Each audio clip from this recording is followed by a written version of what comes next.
Bonjour à tous et bienvenue dans cette nouvelle édition de votre magazine C'est la santé. Près de 40% de la population française connaît un trouble de la myopie. Quand on est myope, c'est-à-dire quand on voit moins bien de loin que de près, il est possible de se débarrasser de ses lunettes et lentilles en se faisant opérer. À quel moment le faire? Quelle technique choisir? Et quels sont les risques? Des questions posées aujourd'hui à nos invités. Le professeur Louis Offard, chirurgien ophtalmologiste à l'hôpital de la Timone. Bonjour. Le docteur Romuald Dariel qui opère dans ce même hôpital. Bonjour. Ainsi qu'une patiente déjà opérée, Julie Pelloux. Alors bonjour à vous trois. La personne myope voit sa vision de loin altérée physiquement. Professeur Offard, qu'est-ce que son œil a de différent? Généralement, en fait, le problème est que l'image se forme en avant de la rétine. Alors soit c'est un œil qui est un peu trop long, on parle de millimètres, mais sur ces distances extrêmement réduites, ou la cornée, la lentille de l'œil est trop courbée. Oui, on peut peut-être voir d'ailleurs une image de coupe d'un œil à l'écran. C'est ça, donc c'est un œil qui est forcément... C'est une anomalie de dimension de l'œil, qui s'est manifestée au cours de la croissance, et ce qui fait que l'image est floue en vision de loin. Alors, on peut compenser ce trouble par le port de lunettes ou de lentilles, mais on peut aussi se faire opérer. Que va changer l'opération ? L'intérêt de l'opération, c'est que la correction optique va devenir permanente et donc permettre aux patients de se débarrasser de la contrainte que peuvent être les lunettes ou les lentilles avec les soins et les risques éventuels infectieux que cela peut entraîner. Julie Pelloux, c'est votre cas. Pourquoi avez-vous voulu vous faire opérer? Moi, parce que je supportais plus les lentilles et que ça me gênait, que je ne mettais jamais les lunettes. Et donc, voilà, je suis passée à l'opération. Vous en aviez besoin dans le cadre de votre travail aussi? La myopie, je trouve que ça gêne au quotidien. Donc, voilà, dès qu'on se lève, on ne voit pas bien. Donc, voilà, moi, j'ai eu besoin. Alors, pour expliquer cette demande croissante de la population et des jeunes en particulier, je vous propose d'écouter le professeur Bernard Riedings. Il est chef du service ophtalmologie à l'hôpital de la Timone où il travaille depuis près de 10 ans.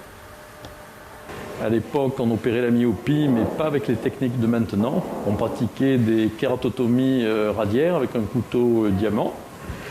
Et quand je suis arrivé à la Timone en 1994, on a acheté le premier laser excimer de la science publique pour la chirurgie oculaire. Et c'est à partir de ce moment-là qu'on a développé donc la chirurgie de la myopie au laser. Il y a de plus en plus de patients parce que les gens actuellement ont du mal à supporter des contraintes, que ce soit donc le port de lunettes, le port de lentilles. Donc ils veulent, je crois, de plus en plus souvent maintenant, pouvoir ne plus être sujets à ces contraintes-là. Et la technologie de plus en plus évoluée, d'autant plus précise et d'autant plus fiable, et avec moins de complications, moins de risques qu'autrefois. Alors ce laser utilisé à la Timone est un laser de dernière génération. Il a été installé depuis près de 8 mois. Est-ce que tous les myopes peuvent se faire opérer? Alors, effectivement, avec le développement des lasers, on peut aller plus loin dans la chirurgie de la myopie. Néanmoins, il y a certaines limites liées à l'épaisseur du tissu que l'on va traiter. Bien sûr, il y a une limite mécanique qui impose une limite pour le laser de 9 à 10 dioptries. Mais dioptrie, c'est? Alors, c'est la puissance de la myopie. Les patients qui ont des lentilles connaissent bien, c'est le chiffre moins quelque chose, c'est ça qui correspond à la puissance de la myopie. Donc à peu près 10, ce sont déjà des myopies fortes, donc on peut traiter plus de 90% des myopies au laser. Pour ceux qui ne rêvent pas du laser, ce sont d'autres types de chirurgie, par exemple des implants qu'on va directement mettre en place au cours d'une intervention chirurgicale à l'intérieur de l'œil, qui peut permettre de régler leurs problèmes également. Est-ce qu'il y a une question d'âge aussi? Non, c'est pas une question d'âge, c'est une question de motivation du patient et de demande du patient. Il faut que le patient en ait vraiment envie. Effectivement, on a vu comme Madame Pelloux qui en avait assez de ses lentilles. Je pense que généralement c'est le bon moment. Il faut que le patient ait envie de cette opération et qu'il ait une certaine motivation pour venir nous voir. Et là, c'est une bonne indication. Et pour les femmes, est-ce qu'il faut attendre d'avoir été enceinte une première fois ou pas du tout? Est-ce que ça joue, les hormones? Alors c'est pas nécessaire. Alors évidemment, il est hors de question d'opérer une patiente pendant une grossesse. Donc c'est une question qu'on leur pose systématiquement avant la chirurgie. Mais la grossesse peut modifier un tout petit peu la vision, mais généralement c'est quelque chose de totalement régressif à l'issue. Donc même si la patiente a été opérée avant une première grossesse, pas un vrai problème puisque une fois l'accouchement passé, la vision va revenir à ce qu'elle était initialement. Donc on peut tout à fait opérer. Et si on a plus de 40 ans? Alors si on a plus de 40 ans, c'est un autre problème puisque la myopie va s'associer à la presbytie, qui est la perte de la capacité de l'accommodation et de la vision de près. Et le fait de supprimer complètement la myopie va entraîner presque mécaniquement une presbytie. Donc on a des procédures qui permettent d'associer les deux types de chirurgie en même temps.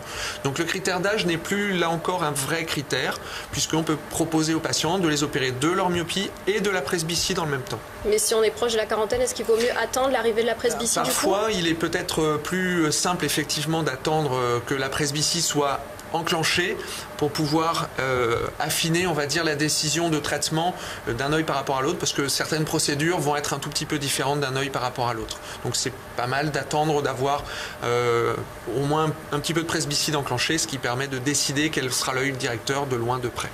Julie Peloux, est-ce qu'on vous a demandé d'attendre ou est-ce que vous avez pu vous faire opérer tout de suite ? Non, moi j'ai pu me faire opérer tout de suite et moi, malgré 2 grossesses, ma myopie n'a jamais bougé depuis mon adolescence. Voilà, donc moi... Non. Tu es trop jeune pour la presbytie. Et docteur Dariel, vous en tant que chirurgien militaire, vous opérez des patients dont la vue est soumise à des critères assez stricts. Oui, alors là c'est un autre pan de mon occupation. Effectivement, les patients militaires ont des contraintes opérationnelles avec des emplois très particuliers, donc qui peuvent entraîner des contre-indications au port de lentilles, au port de lunettes. En particulier le fait d'aller en mission dans des pays avec des hygiènes un petit peu précaires. Donc il est maintenant interdit pour les militaires de partir en mission avec des lentilles. Donc, pour éviter les risques infectieux. Voilà, pour éviter les risques infectieux. Donc il n'est pas question d'opérer un patient en lui forçant la main, hein, ça reste avant tout un patient même s'il est militaire, mais la plupart sont extrêmement motivés pour se faire opérer dans ce cadre-là. Pour ne pas avoir de contre-indication. Voilà. Vous, professeur Hofer, alors du coup, quel est le profil du candidat idéal ? Tous les patients peuvent être des candidats idéaux du moment que c'est fait dans des bonnes conditions. Ouais, effectivement, bien sûr, les patients avec des corrections simples des myopies, comme on l'a dit, jusqu'à moins de 10 dioptries, sont les patients les plus facilement abordables. Après, il faut savoir qu'on est capable de corriger la plupart des défauts visuels avec le laser, sur la myopie, l'astigmatisme, l'hypermétropie ou la presbytie. Donc la chirurgie, elle peut relever pour de nombreux patients, mais naturellement, il y a un bilan préopératoire qui permet d'exclure les cas, de filtrer les cas qui pourraient se compliquer dans la période post-opératoire. Au cours du bilan, on a des examens extrêmement perfectionnés également qui permettent de dépister ces patients à risque, notamment des patients qui ont des cornées trop fines. Il faut être adulte quand même. Bien sûr, on n'opère pas avant 18 ans, même généralement un petit peu après. Mi-vingtaine.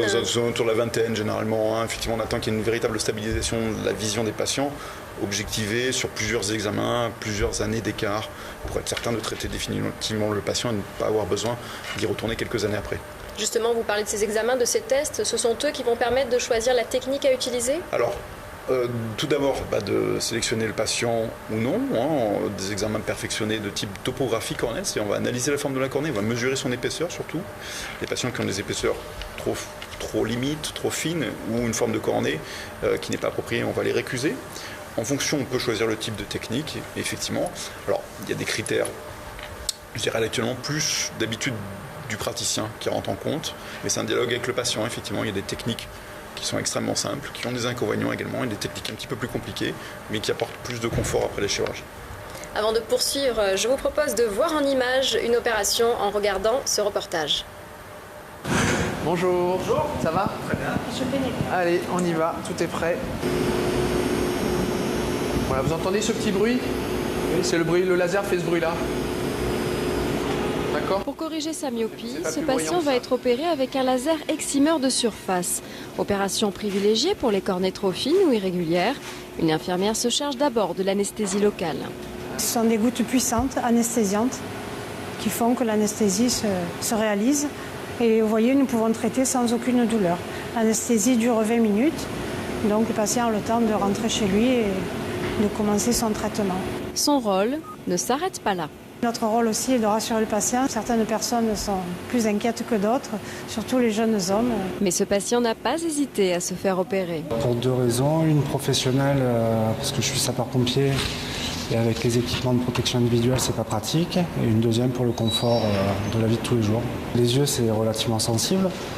Donc quand on met des gouttes ou des choses comme ça, on a la vue qui se trouble. Mais après, autrement, ça n'a pas fait mal. Non, il n'y a pas eu de douleur. Une douleur qui dépend du type de technique utilisée. Dans le cas d'une chirurgie de surface, la procédure est très rapide. Les 2 yeux peuvent être tout compris opérés en à peu près 15 minutes. Et l'inconvénient majeur, c'est que pendant 2 à 3 jours, ça va créer une douleur importante des deux yeux quand on opère les deux yeux et pour lesquels on peut être extrêmement gêné. Et ça justifie un traitement, en tout cas antalgique, assez important les premières heures et les premiers jours. C'est différent en cas d'utilisation d'un LASIK, une opération un peu plus désagréable, mais la douleur cède rapidement. Réaction d'abord, vous qui avez été opéré avec la même technique qu'on a vue dans ce reportage, est-ce que vous avez eu mal ? Pendant l'opération, pas du tout. En plus, c'est très rapide et j'ai rien senti. Par contre, 48 heures un peu difficile après parce que ça brûle et voilà, ça fait une sensation un peu de sable dans les yeux. Mais le 3e jour, c'était passé. Et qu'est-ce que vous faites pendant ces 48 heures ? Est-ce que vous restez dans une pièce noire ? Au repos. Ouais, Ah ouais. C'est ça. Au repos, dans le noir. Oui, moi, je me suis vraiment, j'étais pas bien. Ouais, on est isolé, on a mal, une sensation de brûlure, comme vous disiez. Mais bon, après, voilà, ça passe. Et vous avez repris une activité normale au bout de combien de temps ? Moi, j'ai fait pendant les vacances. Donc, mais le 5e jour, je pouvais conduire, c'était impeccable. Donc, ça revient de façon graduelle ? La vue ? Moi, c'est revenu très, très vite. D'accord. Ouais. J'ai cicatrisé très vite, donc j'ai retrouvé ma vue très rapidement. Et docteur Dariel, comment se porte Sébastien Pénequin qu'on a vu dans le reportage ? J'ai revu il n'y a pas très longtemps, il va parfaitement bien, il est très content. Lui aussi a eu mal pendant 2 ou 3 jours, mais il est très très content. Il a repris ses activités de sapeur-pompier sans aucune restriction. Alors on va revenir sur ces 2 techniques utilisées en cas de myopie plutôt légère. Le laser, LASIK, c'est la technique la plus répandue, pour quelle raison ? Alors, en fait, la première technique remonte au début des années 90, qui s'appelle la photokératectomie réfractive. PKR, c'est plus simple. Un nom un peu savant. Voilà, on va retenir PKR. Voilà, mais exactement, qui est passé dans le langage courant, qui consiste simplement à réaliser le laser à la surface. Donc, comme l'a dit Madame Pelou, qui dit laser à la surface veut dire qu'il y a une cicatrisation après. Donc ça va faire mal pendant 24-48 heures. Donc sur le coup, pas de douleur, mais des Absolument, douleurs chirurgie ensuite. très simple. Techniquement, il n'y a pas de geste qui pourrait prêter à des complications, mais c'est vrai qu'il y a un inconfort qui va durer plusieurs jours. Le LASIK, en fait, ça consiste à faire le laser dans l'épaisseur même du tissu, de l'épaisseur de la cornée. Comment on fait ? Simplement, on découpe une lamelle qui fait 1/10 de millimètre à la surface de la cornée, grâce maintenant à un laser. Donc, c'est un autre laser que le laser Excimer. Donc 2 lasers pour cette deuxième opération. Il faut un équipement lourd, ça nécessite 2 lasers qui valent à peu près chacun 500 000 €. Donc le plateau est extrêmement coûteux. Mais ce premier laser permet de découper une lamelle de 1/10 de millimètre que l'on soulève manuellement. Et là, on vient traiter la myopie avec le laser Excimer dans l'épaisseur du tissu. Et simplement après, on rabat la lamelle qui va tenir toute seule en quelques secondes. Et le fait d'avoir remis cette lamelle à la surface, c'est-à-dire qu'il n'y a pratiquement pas de cicatrisation. C'est-à-dire que ça va entraîner une gêne pendant 2 à 3 heures. Mais des douleurs pendant l'opération dans ce cas-là ? Aucune. D'accord. Les anesthésiants, les techniques d'anesthésie sont exactement les mêmes. Simplement une anesthésie topique, c'est-à-dire des gouttes anesthésiantes qui endorment complètement la cornée. Ce n'est pas plus douloureux. Techniquement, c'est un petit peu plus long parce qu'effectivement, il y a 2 gestes. Le premier laser pour découper la lamelle, puis le laser Excimer, comme on l'a vu dans le reportage. Mais c'est sûr que le confort est beaucoup plus rapide. Le patient, le soir même, voire le lendemain, et tout à fait opérationnel, peut vaquer à cette activité très rapidement. Alors, comment on peut avoir la chance de ne pas avoir mal finalement ? Comment ça se décide, ce choix d'opération ?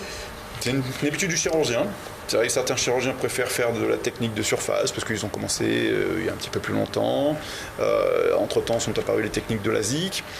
C'est une question d'expérience, de mode, également de dialogue avec le patient. Certains patients viennent à la consultation en vous disant « je veux telle technique parce qu'elle a tel avantage, ça fait un petit peu plus mal, mais le geste est moins complexe, il y a moins de risques entre guillemets éventuels ». Donc c'est vraiment un dialogue avec le patient. On donne le choix au patient et le patient décide sur nos conseils. Alors docteur Dariel, on l'a vu, ce sont des gouttes anesthésiantes qu'on met dans l'œil, une anesthésie qui dure combien de temps ? L'anesthésie, elle est très efficace. Déjà, elle est très rapide. En quelques secondes, elle fait effet. Et puis, elle va durer 20-30 minutes à peu près, ce qui permet largement de faire un geste complet, comme le disait le professeur Offard, soit une technique de surface, soit un LASIK, sans aucun problème. Donc, il permet de réaliser les 2 opérations. Une opération dure combien de temps ? Généralement, une PKR, c'est un petit peu plus rapide. Ça, pour un seul œil, on va dire que ça prend à peu près 4 à 5 minutes. En fait, il y a plus d'installation souvent que de fonctionnement du laser en lui-même. Les lasers modernes sont très très rapides. En quelques secondes, ils vont traiter la myopie. Et pour un LASIK, comme le disait le professeur Offard aussi, il y a 2 lasers. Donc il y a un petit temps aussi de déplacement du patient d'un laser à l'autre. On comptait à peu près 10 à 15 minutes pour un œil. Est-ce qu'il peut y avoir des effets secondaires ? Malheureusement, comme toujours en chirurgie, le risque zéro n'existe pas. Donc effectivement, il peuvent exister des complications qui sont heureusement extrêmement rares. Et le bilan préopératoire nous permet d'exclure la grande majorité des patients à risque et des yeux à risque. Maintenant, il y a souvent effectivement des effets indésirables qui persistent pendant quelques mois, le plus fréquent étant la sensibilité à l'éblouissement pendant les premiers jours. Une sécheresse de l'œil aussi. Voilà, exactement, une sécheresse de l'œil qui, elle, peut durer plusieurs mois et généralement, heureusement, qui s'arrête d'elle-même lorsque les nerfs de la cornée ont complètement repoussé. Donc c'est pour ça que ça dure plusieurs mois, parce qu'il faut que le temps de repousse de ces nerfs de la cornée pour reprendre un fonctionnement normal et des larmes de qualité normale. Oui, parce que ça reste quand même une opération, hein, et une opération a toujours des risques. Bien sûr, ça reste une chirurgie, même si c'est très rapide, qu'il n'y a pas réellement d'hospitalisation puisque les patients arrivent dans le service et repartent aussitôt leur chirurgie effectuée. Mais néanmoins, c'est un geste qui est agressif pour une cornée qui n'avait rien demandé. Julie Pelloux, vous, est-ce que vous avez eu peur? Est-ce que vous avez fait des cauchemars la veille de l'opération? C'est une opération, donc on n'est jamais très serein avant d'y aller. Par contre, c'est tellement rapide, ça fait pas mal, donc on ne sent absolument rien. Du coup, voilà, j'ai été rassurée. Oui, ça s'est bien passé. Ça touche les yeux, alors on peut dire, est-ce que je vais y voir? C'est quand même assez inquiétant. Voilà, et puis bon, voilà, dans la mesure où c'est une opération, c'est que c'est quand même pas sans risque et que même si c'est quand même très développé maintenant, il y a quand même un petit risque qui reste et ce sont les yeux, donc c'est toujours fragile, délicat. Professeur Hoffart, est-ce qu'il faut justement détendre les patients? C'est important? Bien sûr, il faut les détendre, mais comme on dit le docteur Daryl Manaploux, il faut avoir à l'esprit que c'est une intervention chirurgicale et bien sûr il faut dédramatiser, mais il faut également les informer que le risque de zéro n'existe pas. Néanmoins, on les rassure, bien évidemment, en leur exposant la fréquence des complications, mais je pense c'est une décision qu'il faut prendre en son âme et conscience et être informé de tous les tenants et les aboutissants, c'est très important. D'autant plus les rassurer qu'ils participent à l'opération. Tout à fait, et plus le patient est détendu, mieux la période post-opératoire se passera, mieux ça récupérera. Si un patient force sur les écarteurs, nous complique la tâche, qu'on est obligé de se repositionner plusieurs fois, bien sûr ce sera plus inflammatoire, plus douloureux après l'intervention. Les patients les plus détendus sont ceux qui ont les meilleurs résultats le plus rapidement possible, ça c'est clair. Et est-ce que ça marche du premier coup? Dans la plupart des cas, oui, mais c'est quelque chose qu'on explique également aux patients. On opère une cornée qui est un tissu vivant, donc il y a des patients qui cicatrisent plus, il y en a qui cicatrisent moins, et on peut avoir un taux dit de retouche, de reprise chirurgicale d'environ 5%. C'est pas une complication en soi-même, on leur explique aux patients que si c'est nécessaire, il faut y retourner pour une deuxième séance pour avoir le meilleur résultat visuel possible. Et une possibilité de retouche qui est parfois prévue dans le forfait proposé par le chirurgien? Oui, c'est une intervention, on va dire forfaitaire, le patient paye qu'une fois, et quoi qu'il advienne, on règle bien sûr tous les problèmes sans supplément. Il y a un autre cas de figure, c'est celui où la myopie est forte. Là, on procède un petit peu différemment? Ça dépend jusqu'à quel niveau se situe la myopie. Comme disait Louis Hoffart tout à l'heure, si elle est accessible à un traitement, on va dire jusqu'à 9, 10, 11 dioptries, voire 12, le laser nous autorise à faire jusqu'à moins 12. Donc on peut techniquement le faire si la cornée est suffisamment solide et apparaît suffisamment solide. Donc on peut très bien la traiter au laser. Sinon, on peut se reporter sur la mise en place à l'intérieur de l'œil d'une lentille, une véritable lentille intraoculaire. C'est quoi? C'est un implant? C'est un implant, voilà. C'est un implant qu'on va positionner dans l'œil et qui va jouer le même rôle qu'une lentille qu'on positionnerait à l'extérieur de l'œil. L'avantage étant qu'une fois qu'elle est en place, on n'a plus besoin de s'en soucier. Si ce n'est qu'il faut quand même les surveiller attentivement parce que déjà la chirurgie est un petit peu plus à risque. Cette fois-ci, on rentre dans l'œil, donc c'est quand même un petit peu plus agressif. Et puis, ça peut avoir des conséquences sur les structures autour de l'œil qui sont très fragiles. Donc, on surveille les patients un peu plus attentivement. Mais c'est techniquement tout à fait possible. Donc, des précautions supplémentaires. Est-ce que, idéalement, on opère les deux yeux dans la même séance ou comment ça se passe? Alors, on laisse en fait le choix aux patients et la grande majorité des cas, finalement, on opère les deux yeux dans la même séance, ce qui permet d'avoir des contraintes matérielles et de temps qui sont finalement réduites au jour de l'intervention, les quelques jours post-opératoires, et tout ensuite s'enchaîne. Les visites de contrôle, on les fait qu'une seule fois, voilà. Donc souvent, c'est pour des patients actifs quand même beaucoup plus simple à gérer, sachant qu'on prend absolument pas plus de risques en opérant un œil qu'en opérant deux yeux et vice-versa. Alors il arrive qu'on ait plusieurs problèmes, qu'on soit par exemple myope et astigmate. Dans ce cas-là, on opère aussi tout en même temps? Alors effectivement, on peut tout à fait opérer ces problèmes parce qu'on ne va pas les régler les uns après les autres. Donc les lasers ils sont suffisamment efficaces pour pouvoir traiter dans le même temps opératoire et la myopie et l'astigmatisme, voire même, on en parlait tout à l'heure, la presbytie. Et des résultats qui sont bons même si les anomalies de vision sont importantes alors? Bien sûr, mais on est plus limité dans le traitement de certaines anomalies, comme par exemple l'hypermétropie. Pour des questions mécaniques, en fait, on peut aller moins loin que la myopie. C'est un peu la même chose pour l'astigmatisme aussi. Alors on parlait de 10 à 12 dioptries, pour l'astigmatisme et l'hypermétropie, on peut aller jusqu'à environ 6 dioptries, la moitié. Mais ça permet de traiter l'immense majorité des hypermétropies et des astigmatismes. Au-delà, on est dans des cas extrêmement particuliers où d'autres solutions comme les implants intraoculaires ou les adaptations de lentilles de contact permettent de régler le problème également. Il y a toujours une solution, quelle qu'elle soit. C'est une opération qui a un coût. Julie Peloux, est-ce que c'est pas indiscret de vous demander combien vous avez payé pour les 2 yeux? Je crois, parce que ça fait quelques années, que c'était 1 100 € pour les 2 yeux, ou à peu près. Voilà. Quelque chose qui était assez important ou bien un budget que vous Oui, avez mais en même temps, estimé quand comment? on voit un budget lunettes par an, je crois qu'en 2-3 ans, ça se rentabilise, quoi. Docteur Dariel, c'est un petit peu plus cher maintenant, ça va dépendre de la technique? Alors ça dépend de la technique. Effectivement, le fait de faire un LASIK est un tout petit peu plus cher que de faire une PKR. L'utilisation de 2 lasers justifie l'écart de prix. Maintenant, ça n'a pas vraiment changé depuis 3 ans. L'augmentation est moins de 10% en tout cas. Donc on reste dans ces tarifs-là. Ça dépend bien sûr aussi si c'est effectué à l'hôpital. Alors, évidemment, ou bien, les tarifs sont complètement différents puisque les honoraires sont libres. Il s'agit d'une chirurgie réfractive, assimilée à une chirurgie de confort ou esthétique. Donc à l'hôpital, les tarifs sont tout à fait transparents. Il n'y a pas de mauvaise surprise. À peu près tout le monde fait la même chose. Et en clinique, il n'y a pas vraiment de limite.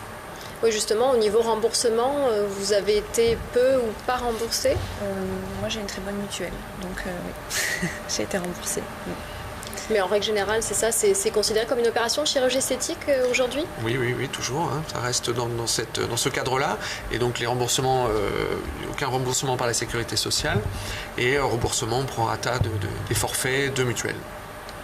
Et une technique qui est en constante évolution, ça n'a rien à voir avec ce qui existait il y a 20 ans par exemple? Bien sûr, même il y a 5 ans, c'était déjà tout à fait différent. Et c'est surtout, les progrès sont surtout sur la sécurité. Parce qu'effectivement, au lieu d'utiliser un laser, il y a 5 ans, on utilisait une lame. Donc, oui, c'est ce que disait le professeur Hiddings. Voilà, oui. donc effectivement, bien sûr, les accidents étaient rarissimes, mais oui, les patients avaient raison d'avoir peur, mais c'était rarissime qu'il y ait un incident, mais ça pouvait arriver. Alors que là, tout est sous contrôle informatisé. Pendant l'intervention, il ne peut pratiquement pas y avoir d'incident. C'est exceptionnel. Par contre, en post-opératoire, bien sûr, on peut avoir des problèmes infectieux, des problèmes inflammatoires, la nécessité de faire une retouche parce que le résultat visuel n'est pas tout à fait satisfaisant, mais ça ne va généralement pas plus loin que ce type de problème. Docteur Dariel, qu'est-ce qui vous plaît, vous, dans ce type d'opération?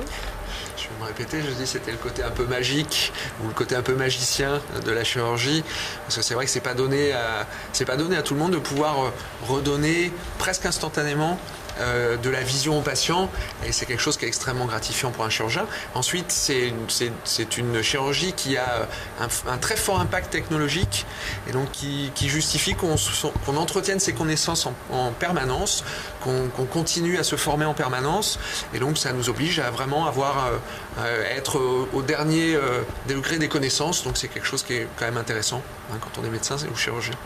Julie Peloux, c'est aussi la sensation que vous avez eue, un côté un peu magique, revoit? On revit, on revit. Parce qu'en 4-5 jours, on se retrouve avec une vision parfaite dont on n'avait pas souvenir, parce que la myopie, c'est quand même handicapant. Donc c'est magique, vraiment. C'est quoi les avantages? C'est par exemple au saut du lit, finalement, on ne cherche pas ses lunettes. Ni les lentilles. C'est quand on est à la plage, on peut aller se baigner comme on veut ou en piscine. Au ski, on n'est pas gêné par les lentilles. Enfin, pour les gens qui sont myopes, on sait que le quotidien, c'est lourd parfois.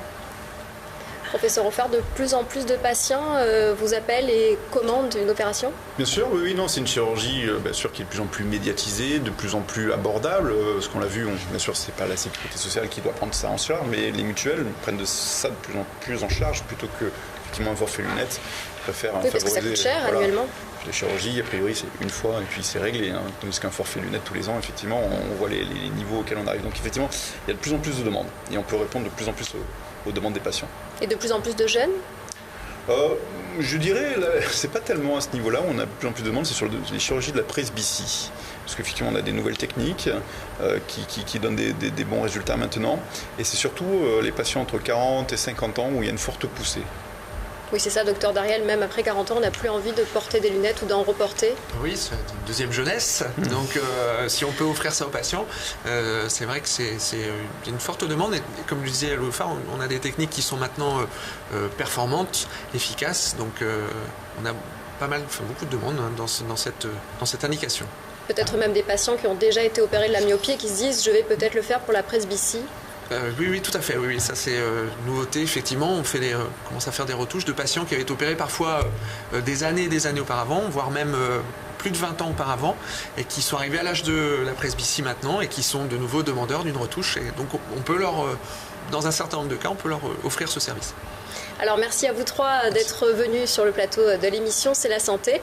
Tous nos magazines sont consultables sur le site de LCM sur l'adresse lcm.fr.